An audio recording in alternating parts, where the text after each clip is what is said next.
Breaking tonight, the New York's police department and mayor have cast doubt on the Duke and Duchess of Sussex's claims that they were involved in a, quote, near-catastrophic car chase involving paparazzi. Now, last night, Meghan, alongside Harry and her mother Gloria, attended a gala in New York to receive an award, I can't believe this, by the way, for lifelong advocacy for women and girls.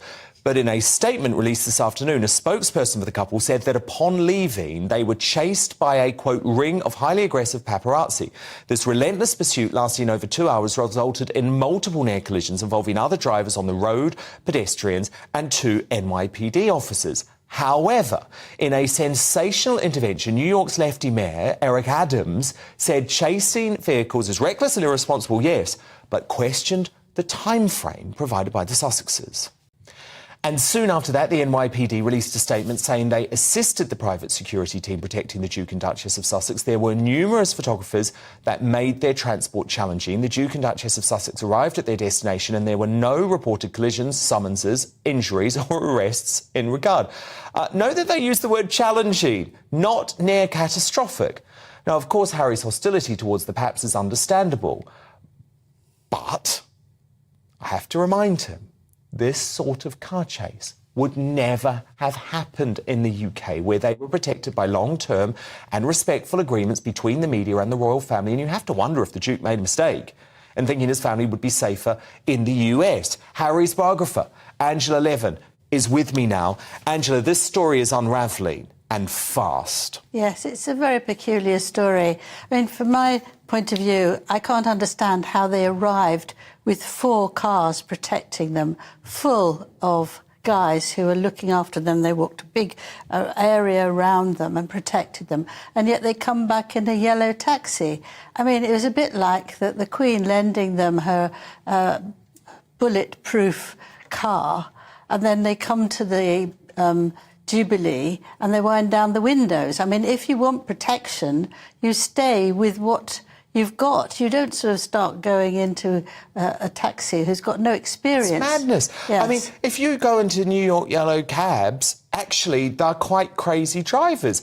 And look, I want to show you what the taxi driver says. This is Sonny Singh, and he told the Washington Post, I don't think I would call it a chase. Yeah. I never felt like I was in danger. It wasn't like a car chase in a movie. They were quiet and seemed scared, but it's New York. It's safe. So, Angela, that's the driver saying that. Yes, I mean, it's a nonsense. But also, people say there's so much traffic there that they could never drive around for 2 hours. But when you look at the details that have come out, and they say, why 2 hours? They say they were going to stay with a friend nearby, but they didn't want the paparazzi to know that. So they drove around and round for over an hour. Now, she had her mother there, who was in her late 60s, and she'd fallen asleep in the back seat. And the two of them there. What a stupid thing to do. Why would you do that? To play cat and mouse in the middle of a busy city? I mean, it makes no sense whatsoever. Go somewhere. So this was the headline that took over the world. Harry and Meghan saying they were in a near-catastrophic car chase through New York. The story sounded terrifying, paparazzi chasing them for hours. But pretty soon doubts started pouring in. Even the NYPD called it challenging, but not dangerous. Eyewitnesses? They said there was no high-speed chase at all. And that's where the controversy begins. Critics like Tom Bauer and Dan Wooten came out swinging, calling the story nonsense, and accusing the Sussexes of spinning drama to stay relevant. And that brutal quote, "They long to be victims in everything they do," has gone completely viral. Whether it's Spotify, the Royals, or now this car chase, the accusation is the same. Harry and Meghan always find a way to play the victims. Here's the real issue. Credibility. Every time they make a dramatic claim, the facts don't always line up. Yes. Remember, but the worry here is, Angela, they almost seem to be wanting to make a point and wanting to link what they're going through to the death of Harry's mother. I think they felt that it was a sort of drama they could take advantage of and make their publicity. And they have this longing to be victims in everything they do. They have a wonderful thing. She wins an award, which was a nonsense award for being kind and generous and all that. And then they need to put in something about victimhood. I thought, one, that could be to encourage the Home Office to see how important it was that they had global protection. I thought that was a nasty little trick, if it was a trick they wanted to do. And the other one is to actually use his mother to say, which he quite obviously didn't get anywhere near what happened to her, poor woman, and to make some sort of money or publicity of it. And he is so keen about his mother, and yet he abuses these things. I mean, how can you think in that way? And also, how can you think that the public are stupid and don't investigate what you're doing? Totally. We all because I've been investigated exposed it to it. and now sees it's nonsense. I want to show you what happened before, because Meghan's speech was really infuriating, actually. She talked all about service, even though she only works 1 hour a week for her own charity. Yeah. But listen to what a member of the public said to Meghan on the way into that event.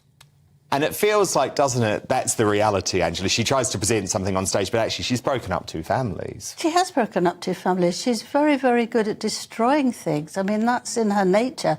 I mean, it's a terrible quality to have. It's not a quality at all. But she uses this to give her fame and fortune. And it's just it's wrong. Making. And poor Harry has crumbled into nothing as a result of it. And tonight, it's Remember unraveled. Oprah? The Spotify fallout?